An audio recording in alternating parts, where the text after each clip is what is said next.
Hey everyone, welcome back to Pretending with Dice. As always, I'm your host and game master, AJ. Before we get into this episode, I want to address something which will become obvious very quickly as we get into the game section of the episode. Unfortunately, just prior to our sitting down to record this, we heard from Lexa, who's been playing Sora in this storyline, that she would be unable to join us for the remainder of our planned sessions for this story. We've loved having her on the podcast for this and for the D&D Pirate Adventure previously, and I hope everyone listening will agree with me that she's really done a fantastic job at bringing the character that she's played to life.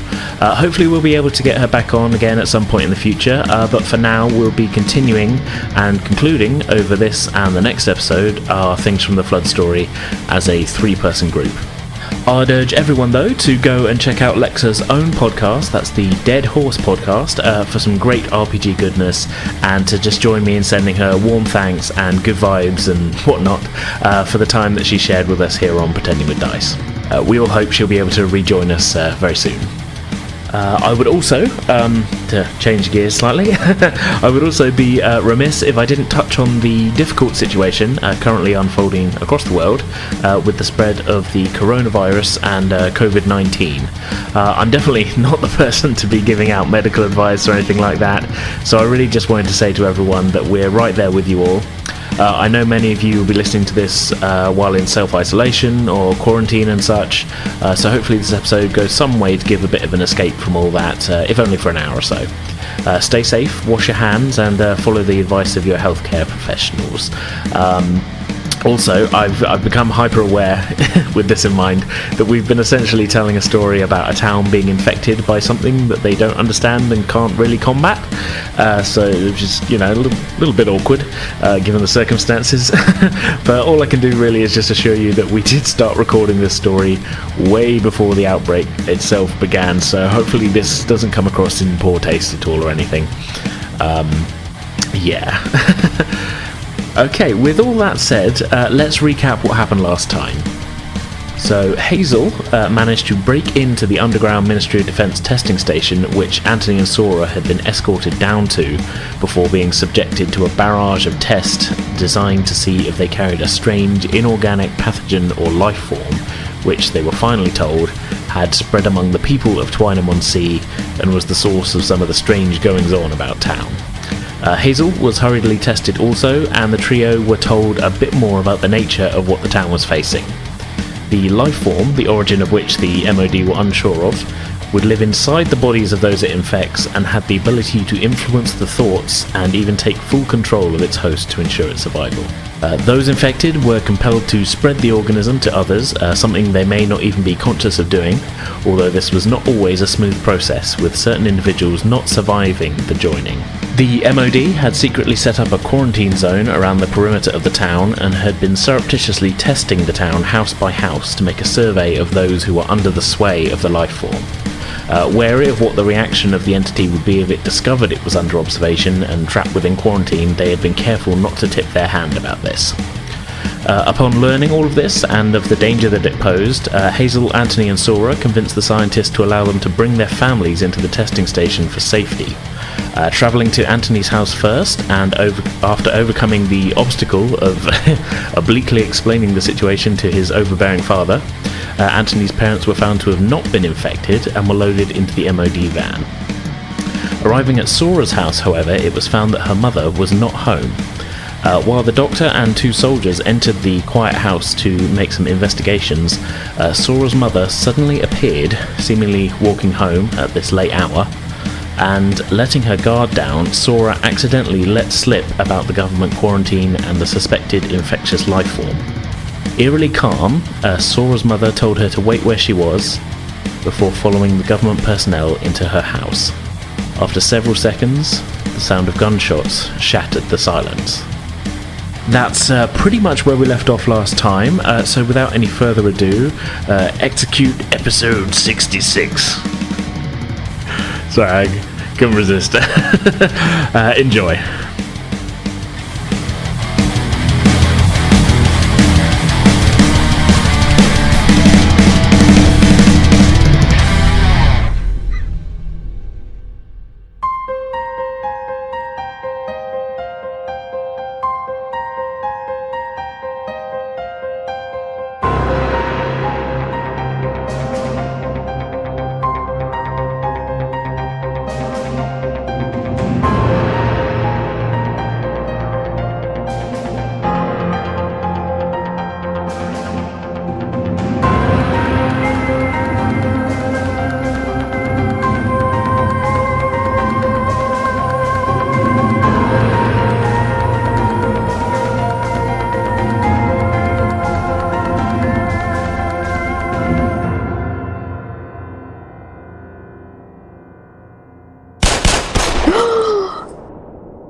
At the sound of gunshots, the pair of you sat in the back of the van see Sora turn towards the house.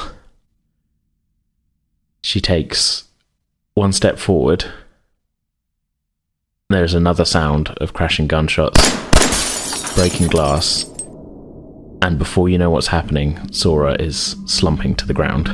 Oh damn! Wow, Anthony's panicked, just looking around. What?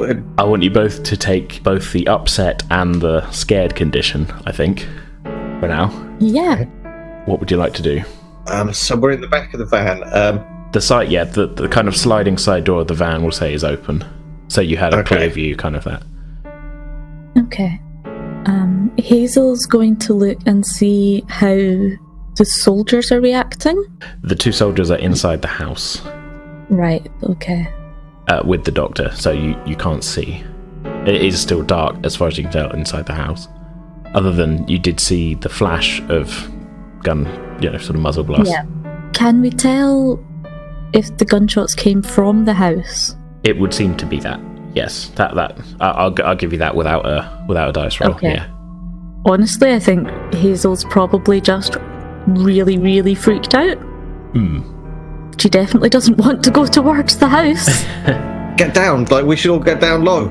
Yeah, your dad has your mum and dad have sort of at the sound of the gunshots. They've kind of like it all happens very quickly. Should we say? The first set of gunshots, your mum and your dad jump, and your dad kind of like he's ducking down, and he's also he's got his hand over your mum's sort of arm over your mum's shoulders, and they both kind of ducking down, sort of whoa, bloody hell. Like, he doesn't really know what's going on, but it's kind of like an instinctual sort of like duck, if that makes sense. Yeah. There's a lot going on in a very, very short space of time here. As I say, you two see Sora kind of crumple. Sora! Anthony shouts out of the van after her. Any reaction? Anything at all? She's just kind of lying on the ground. The sort of head sort of you can see trying to turn, but you can't hear any sort of response. Hazel, she's in trouble. And Anthony's kind of looking frantic, like he might start making a move for the door at the moment. Like he's gathering himself. Hazel's going to try and force herself to go and check on Sora. Okay. I don't know when you did dice roll to try and force yourself. This is more of a character choice, but it's the actions that you take once you've, if you have or haven't decided to move, that's going to be if any checks need to be made. Yeah.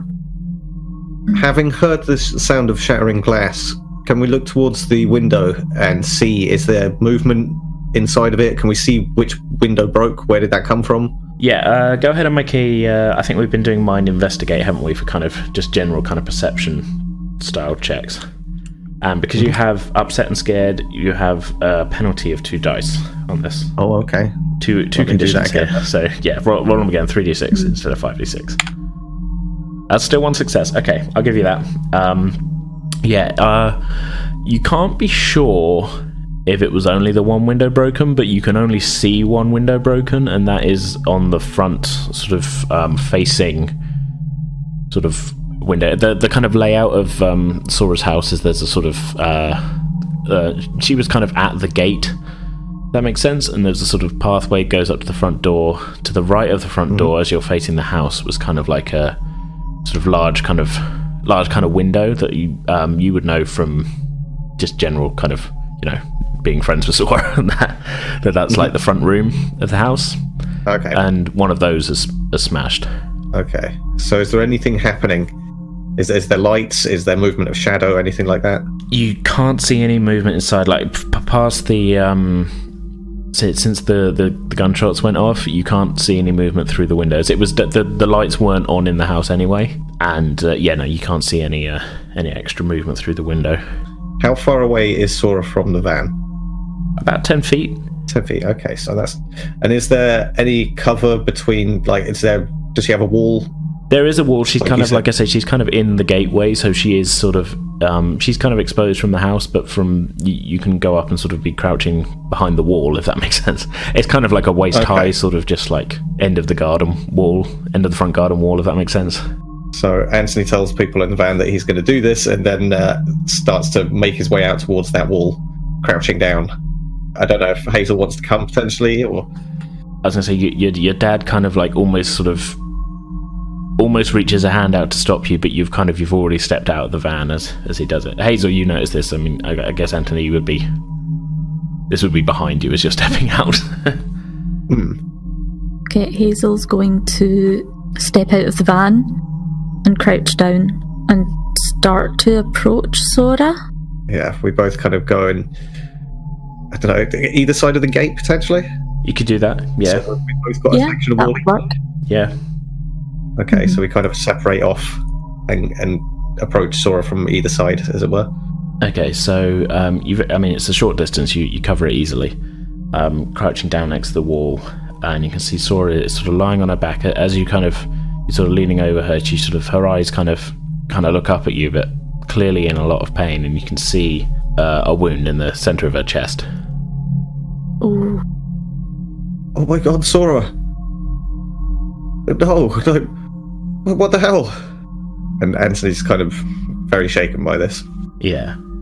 Can I have a quick look to see if I can see any black goo on or around Sora? Sure, yeah. Make a mind investigate check. Also at -2 dice because you've got your 2 conditions. Yeah, so it's 3. Okay, so you've got 1/6 there. You can't see any black goo. There is an expanding sort of blood stain on the front of Sora's top. No. Anthony sort of frantically kind of peers over the wall towards the windows. Mm-hmm. Is there anything more visible from this distance? As you look up, you see sort of stumbling out of the front door, shaking, quite obviously sort of looking very upset and like shaken. That's all the way I can put it. Shaking and shaken. And with a gun in one hand but clutching a wound in her shoulder is the doctor.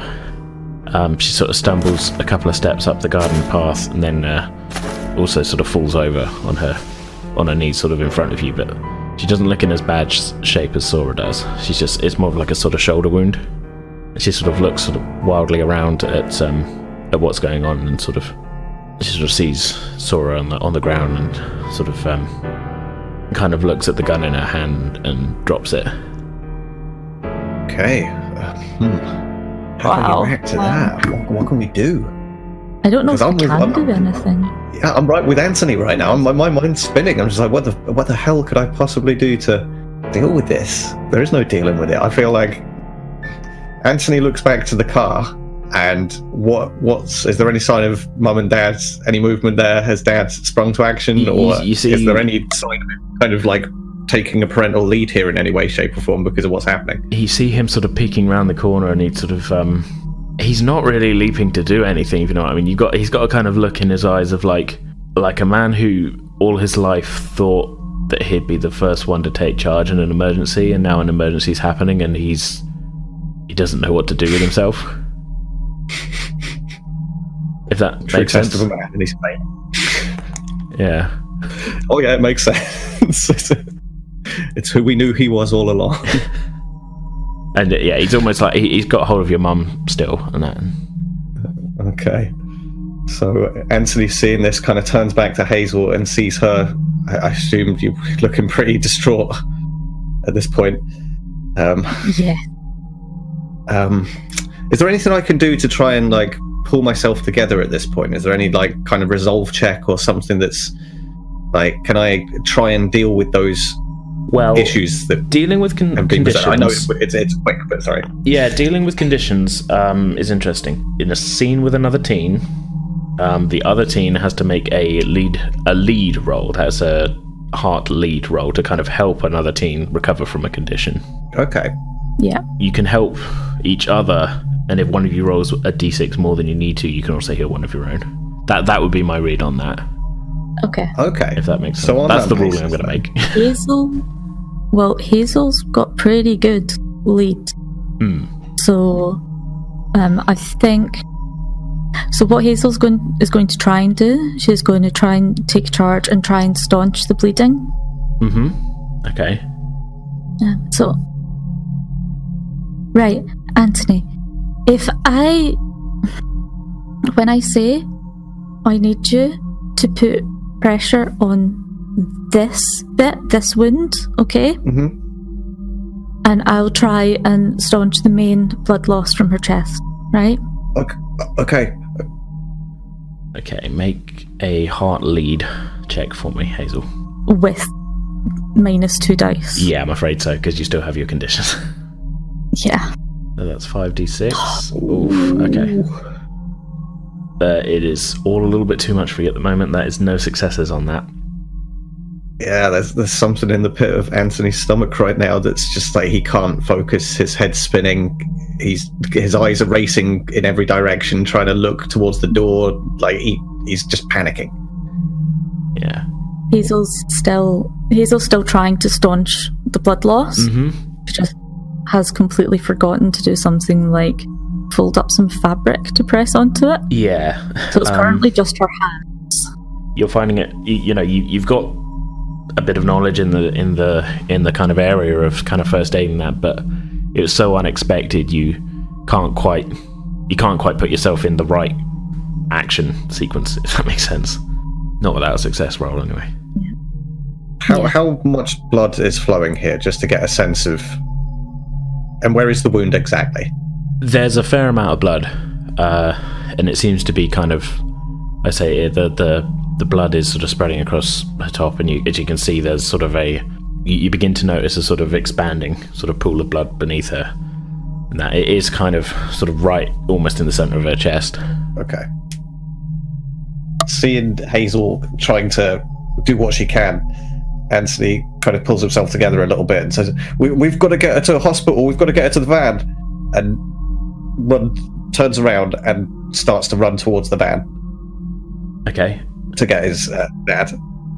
And if he could get there without anything happening, I don't know if we've got intent there, but he's going to grab his dad and be like, Dad, I need your help. We need to get Sora to the van. She's been shot. Yeah. Oh God. Yeah. Hang on. I'll grab this. I'll grab this. Is a stretcher here? Oh. He's. You can tell he's a bit sort of, a bit jittery. And he grabs the stretcher off, and he sort of. He's also kind of trying to pull himself together, you can see. I would like to try something at this point. Can I, seeing that his dad is flustered and not being who he says he is, Anthony, something in him snaps, and at this moment he just says, Dad, pull yourself together, we're in trouble, you need to be in charge here. And I don't know if you want me to do a you can make check. a heart lead roll based on that. Okay. 4d6. Okay, so no successes again.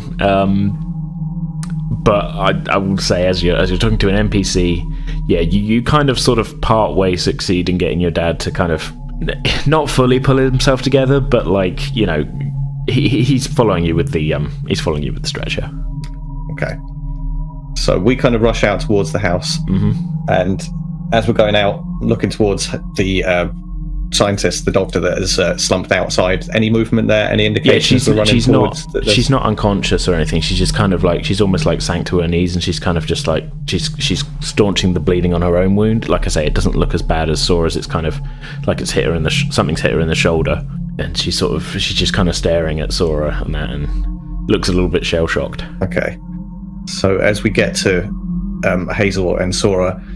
Okay, Dad, help me lift her onto the stretcher, and we lay her down, and one at each end. We're gonna try and lift her onto the stretcher. Hazel, are you still keeping pressure on the wound at this point? I take it. Yeah, I'm slightly concerned that if Hazel moves her hands away, that there's just going to be this fountain of blood at this point. Anthony's fully caught up in the moment and in his plan, as it were. This is the point of action, so there's concern, then make it known. Okay. Well, I'll leave that to Hazel whether you communicate this to Anthony or not. I'm going to try and keep pressure on this till you get her into the van, then grab some bandages or something to hold over it, and I'll go talk to the scientist. Okay. Right. And let's go. Okay, can I actually get a body move check from you, Anthony? 66. Wow, okay. Oh dear. It's slow going.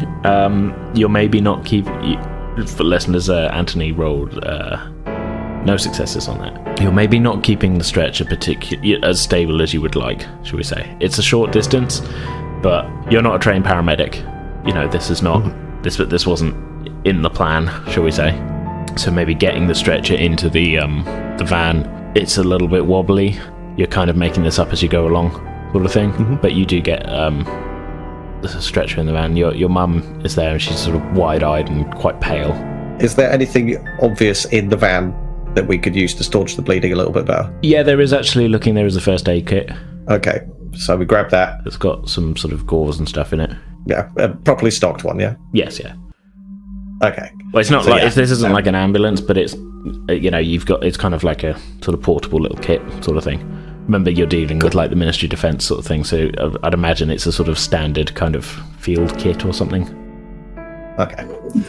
So grabbing bits and pieces out of that, Anthony starts handing that between his parents and says, okay, I need you both to keep pressure on Sora. I'm going to go back and find out what happened with the scientist, and then and he's still really frantic. He kind of like turns around and just runs straight back out towards Hazel. Mm-hmm. Okay. So, yeah, you both reach the scientist, who's kind of, like I say, on her knees, but sort of holding quite tightly onto her shoulder. You can see there's blood sort of spreading from underneath her hand. As they got Sora into the van, Hazel hurries over to the scientist. Yeah. Still kind of casting glances at the windows, like, what the hell just happened and why? And oh fuck, I hope they don't shoot again. You don't see any movement in the windows. I don't know if that's reassuring or not. Well, it wasn't meant to be reassuring. Well, then it was incredibly effective. Hazel rushes over, is like, Are you okay? Can you move? She sort of looks up and he goes, yes, let's, we need to get out of here.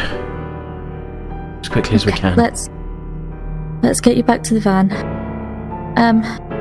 Okay, here, take my arm.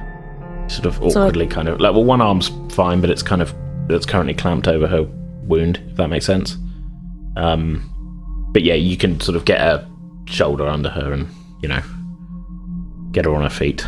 So at this point, is Anthony there? Like, I mean, it's not a long distance between the van and where you are.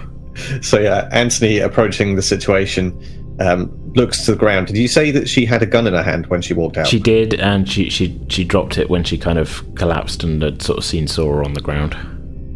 Okay, Anthony's searching the ground for that. Can he see it? Make a mind investigate. Only one success for this. Yeah, 6 there. Yeah, you see it sort of just lying next to the path. Okay, so he's going to grab that up off of the ground, kind of gingerly. Yeah. Not having handled a gun ever before. No. What kind of gun are we talking about? Just a handgun? Pistol? It's a sort of just a pistol, like a kind of service sort of sidearm. Okay.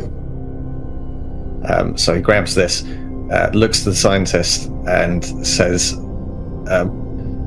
"Did you shoot Sora?"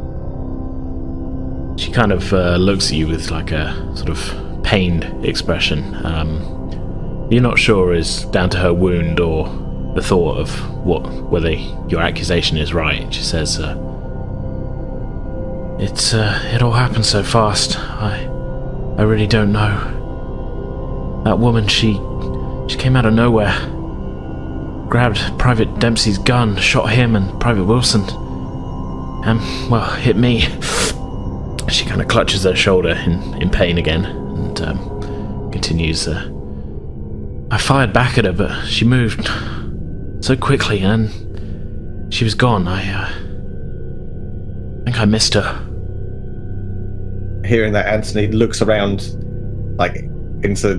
I assume it's quite... What time of day is it? It's quite dark, isn't it? It's about 11 o'clock at night at the moment. Okay, so I assume foreboding shadows at every turn at this point. So Hazel's currently freaking out. Does this mean that the black goo, this creature thing, does this mean it knows that you're onto it and that you're fighting it now? That's a safe assumption.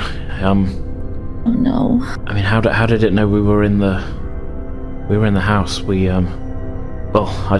told you before. She kind of still grasping his shoulder. So, we don't know how much consciousness the infected share. It might have to tell the others, or they may already know. Seeing the wince and the grasp of the shoulder, Anthony kind of runs over, and now he's calmed down a bit because he had an inkling that maybe she'd shot her, but that situation, has turned him. So he's going to run over and kind of grab her other arm and help hoist her up and start going towards the van. Like, we should all get out of here. We should get back to the MOD. We need to get somewhere safe. If they do know, we don't know what they'll do. Look into Hazel. It's like, are you ready? Like, let's take her back to the van, and you can give directions to my dad to drive us, right? Well, yes, yeah, of course, yeah. So, where are you putting her? Are you putting her in the front seat? Are you putting her in the back with? Is there access to speak between the front and back? Because I suppose if she's giving directions, she's going to have sense of place. And there's kind of a small, like, kind of little window in between the two that can be opened and closed. That's kind of like perspex on her. Yeah. This is difficult because she's shot. Yeah. As I will leave this to you where you want to put it. Because obviously Sora's in the back with your parents holding, kind of keeping pressure on the wound. But I wouldn't really call that 100% effective medical treatment. That's more of a sort of... Well, no, this is panic stations. Who is driving? Well, that's also a question. Yeah. I think Dad's going to have to drive. Mm-hmm. Yeah. You're going to need to be in the back. Okay. Okay. If your dad's okay driving, you all need to get back to base as soon as you can. I'll meet you there. I can't leave my mum and sister out in this. Anthony is kind of forlorn at that, but it's like, I get it. Like, quickly, like, and looks around, like, is there anything he can point her towards? Like, well, I will say, Hazel's house is kind of on the way back to space. But it's up to you what you want to do. I'll refer you to the map, I guess, but yeah. If you want to send them off in the van and go off on foot, that is 100% up to you. Yeah, I think so. Okay, all right. Hazel just turns and starts running. Anthony's flabbergasted, but at the same time just pulls himself together and turns to his dad, and he's like, okay, you need to get in the front and listen to this science, this doctor, like, she's going to tell you where we need to go. We're going to the Ministry of Defence base. She'll get us in there. MOD base. All right, son. All right, okay. He's kind of, I mean, even in the midst of all this stress, he's not arguing with you on this, he's recognised that somebody's taken charge, if that makes sense. And he's just going with it. But yeah, he kind of he clambers out. Your mum's now just one holding pressure, and the doctor, I guess you put in the front seat. She's sort of still there. She doesn't look like she's not like bleeding out or anything. She's just kind of she's keeping pressure on her own wound, just fine. Okay. So yeah, taking Dad's place, holding pressure. How's it looking? Okay. Is Sora conscious? Is there any... Yeah, what's happening here? Sora seems... her consciousness is very weak. She kind of looks at you. She's very, very pale at this point. She kind of looks at you as you sort of... You're pressing... putting pressure on the wound. The van is in motion at this point. And she just sort of locks eyes with you, and... that's kind of the state she's in. Yeah, Anthony's paralysed by this. There's nothing he can say. Yeah. He's looking at the wound, seeing the amount of blood, and we'll just we'll travel from there. your dad pulls the van away, going up the street. You feel Sora's trying to raise an arm, and she sort of puts it on your hand, and then the hand sort of weakly falls away. Sora? And he kind of scrambles and he's scrambling at the wound and kind of puts his hand on her face, and any response, nothing. She's very cold and her eyes are no longer following you. Anthony kind of panicked, turned to his mum, and just what's her reaction to this? Your mum is she's sort of in shock, but she's just crying and silently, and she's also still, she's still got pressure, but she's sort of, very affected by this, should we say. Okay. Anthony kind of lets the pressure off a bit and puts his hand on his mum's hand to kind of tell her to ease off a little. And we'll silently travel, I suppose, from there. Yeah. Hazel, you are running along Sora Street. The first thing you would maybe come to is the school. Well, that's a question. Are you going north or are you going south? Your house is kind of west, but you've got to go north or south to get onto the road to get to it. Yeah. I'll be going west. West? Okay. Yeah. Okay, so you can you'll come to sort of what you know as the rec ground. It's a sort of wide sort of field. It's sort of used as a sort of secondary kind of playing field for the school. Like they might have football pitches on the main one when you guys were playing before all this happened, and maybe have kind of rugby posts up on this one, but it's a general kind of, community kind of rec area. Yeah. But it's like a wide open field. But it's very dark at this point. There's no street lights or anything in the rec. Can I see anybody? Make a mind investigate check. I'm gonna need 2 successes for this as well because it is so dark. Oh. 1 success. Okay. Okay. Here's the wrinkle. You can't see anybody in the wreck itself because of the darkness, but you would swear that you see movement further up the sort of the street that you're on. Okay. Kind of, yeah. Facing the wreck, you're kind of at a T-junction, if that makes sense. But you're kind of looking around, as the road goes up to your right, there's some movement further up there. Okay, if there's movement along there, Hazel's going to run along the edge of the wreck and then try to get back onto the street on the other side of it. Okay. So not crossing the full field, but sort of heading up along the road then? Yeah, a little bit. Trying to keep to the edges. So it's a little bit less exposed. Are you... So that the movement that you saw is kind of in that direction, if that's the way you were going. Oh, right, okay. Sorry. So, yes, yeah. If you're heading kind of along the road, sort of up and to the right, that's kind of where the movement was. If you want to head kind of, like you say, along the bottom corner of the wreck, sort of heading west, it doesn't really join up with any streets. You kind of, on the other side of the field, there's like a high back fence to all the houses up there. You could follow it around the edge without crossing through the middle, if that makes sense, but it's kind of a long way around. Sort of, that would kind of get you pretty near your house though when you rejoin the It would, yeah. I think so Hazel will start to go along by the edge, but once she's about halfway across, she might go diagonally at that point and cut up. Okay, so kind of not seeming to go directly into it to begin with, and then as soon as she's got the cover of darkness, maybe heading straight across. Okay. Yeah, just hope that she's far enough away to not be obvious. Okay, alright. So that first bit of it, you seem to be getting on okay. No signs of anything. But can I get this will be a mind investigate check as you're making that move across the across the main bit. Yeah.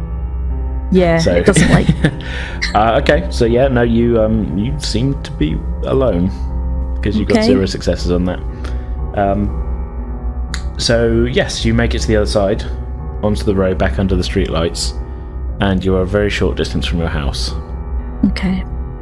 Hazel's just going to keep her head down and run as fast as she can. Okay.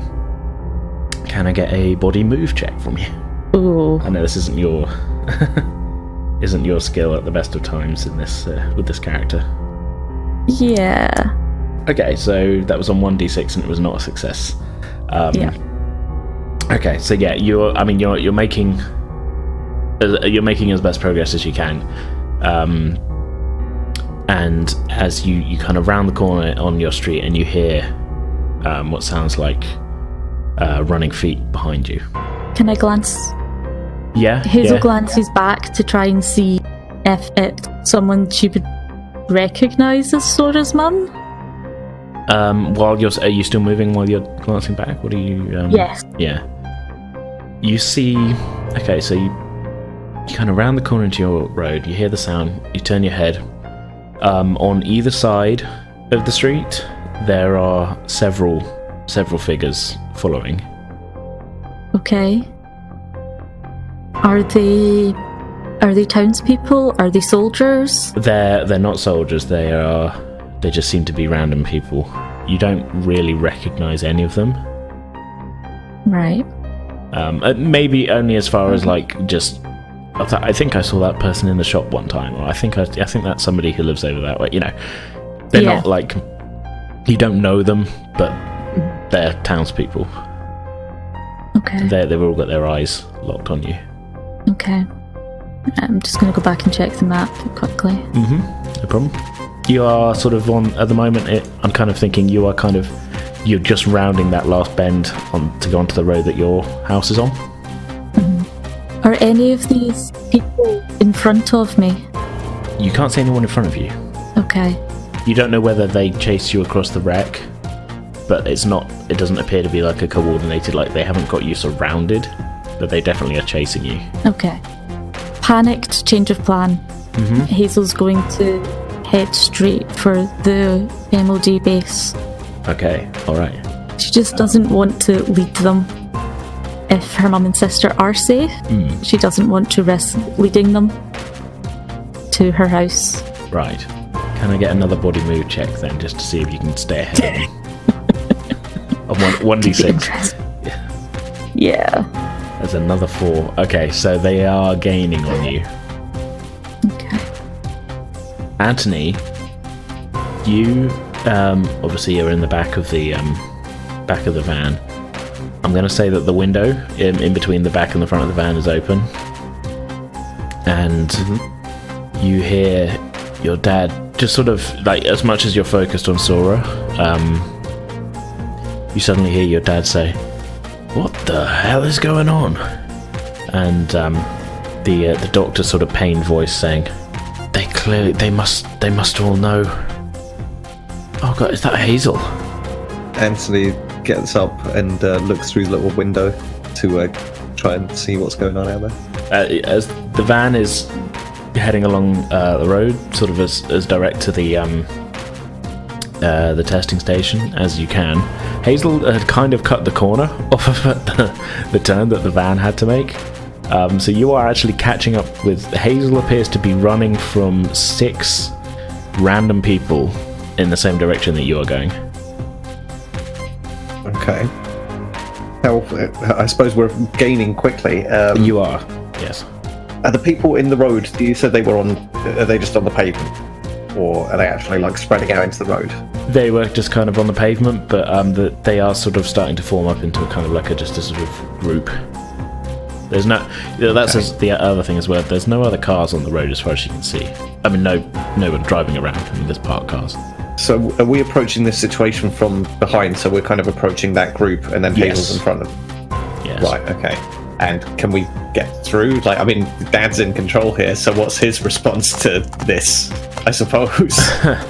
Well, I don't know whether to throw this to you. Like, what do you think your dad would do?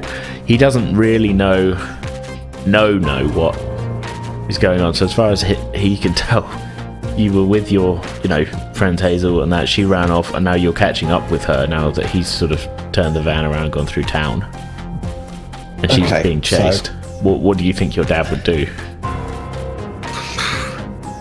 He'd probably be wondering what the hell's going on and probably be shouting. He'd be the kind of person that's just asking what the hell is going on constantly, I think.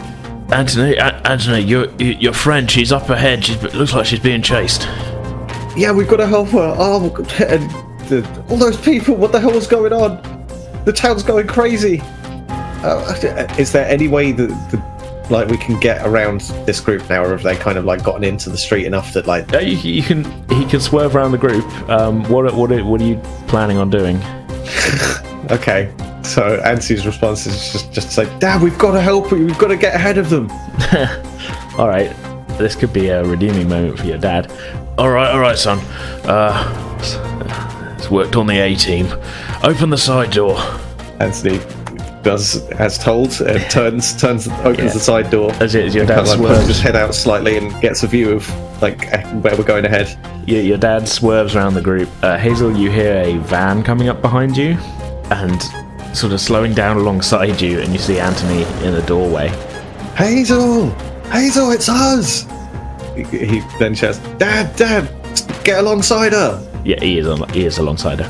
What kind of speed are we travelling at here? I suppose we've slowed down quite a bit. I mean, not particularly fast, I would imagine. Yeah, now that we've got ahead of the group. Yeah. So, holding a hand out. Okay, Hazel is going to desperately attempt to grab his hand and get into the van. Okay. I'll let you both do body move checks on this one. Thank you. Okay. This is more Anthony's thing, so I'd imagine there's a big element of you swinging out and grabbing onto her hand rather than, if that makes sense. I hope so. Oh, I've got 2 successes from Anthony there anyway. Another 4. Nothing but 4s from you on that, but okay, 2 successes from Anthony. We'll say that's enough for both of you. So is that a moment of slippery fingers? But then Anthony sort of grasps her wrist or something and kind of pulls her up. Yeah, and the group behind you are really gaining on you.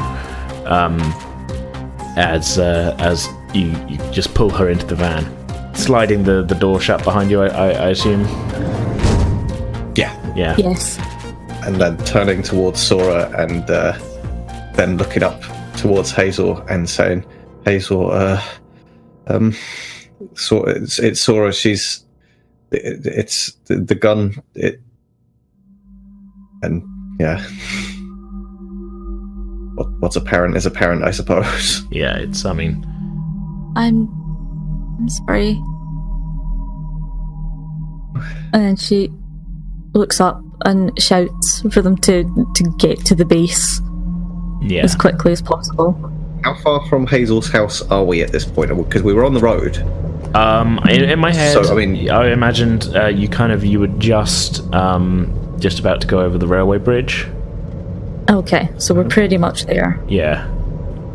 Okay. Almost kind of halfway point between Hazel's house and the testing station. Looking at Hazel, don't you want to I don't know, maybe do you want to stop? Your sister, is she at your house? Those people. Are you crazy? I can't lead them to her. but at the moment, they're following us. Is there a rear? Can we see out of the back doors on the van, or is it just? No, it's just a flat panel. Okay. I mean, these were meant to be discrete kind of vans, so they've there's as few windows as possible. Mm-hmm. Okay. So, I mean, the only reason you can see inside is there's a little kind of tiny little crappy light in the ceiling. I guess you're right then.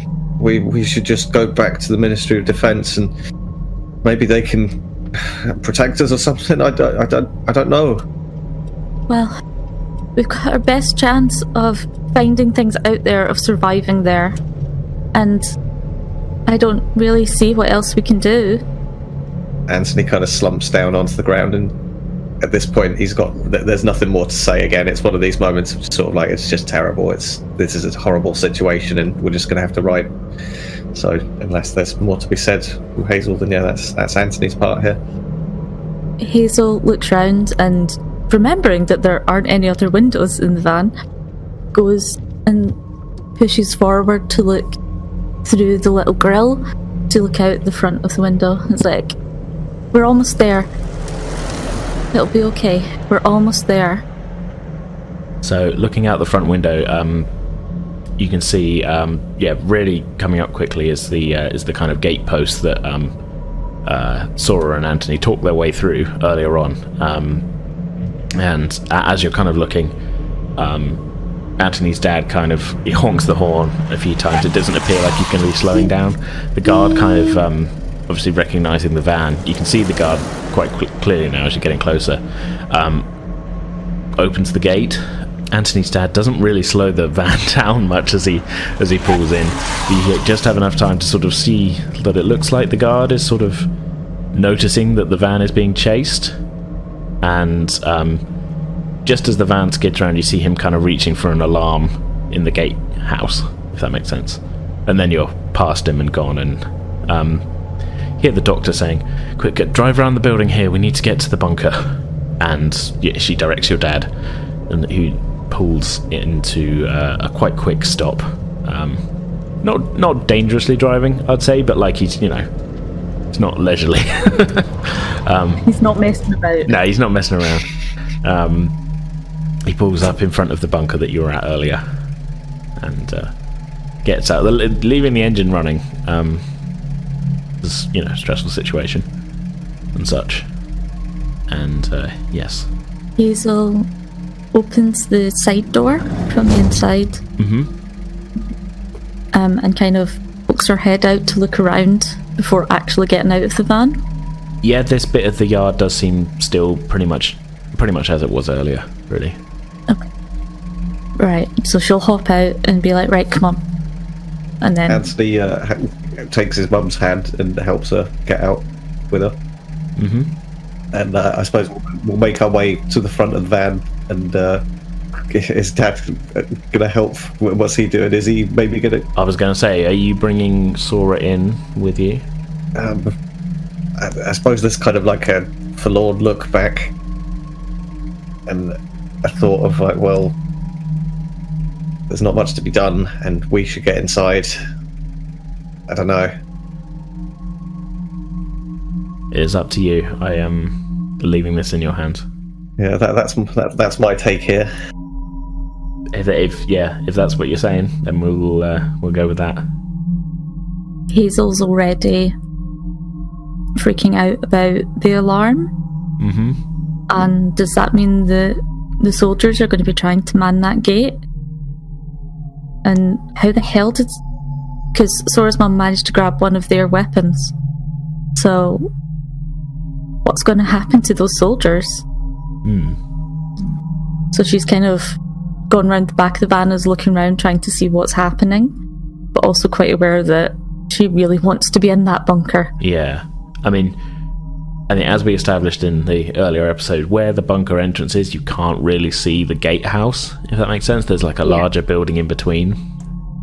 But you do start to hear the sound of indistinct sort of shouting from the other side of the building, which, I don't know, you can't really make out any specific words, but there's like a lot of sort of shouting that could be interpreted as like, stop there and halt and all that sort of stuff. The doctor is sort of, like I say, she can walk fine really, but she's sort of still obviously clutching a wound, but she sort of hobbles over to the entrance where, the entrance panel, and sort of in a pained way kind of types in her code, and the doors slide open. Quick, let's get inside.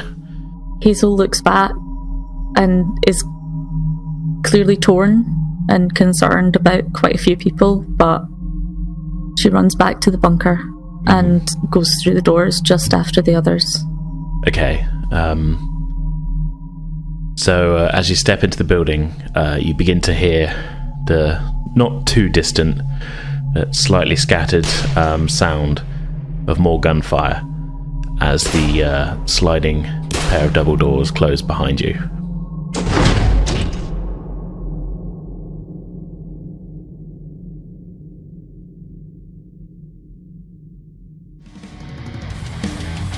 Okay, that's going to do it for this episode. Next week, that's Thursday the 26th of March, we'll be back with another D&D bonus world-building episode for you.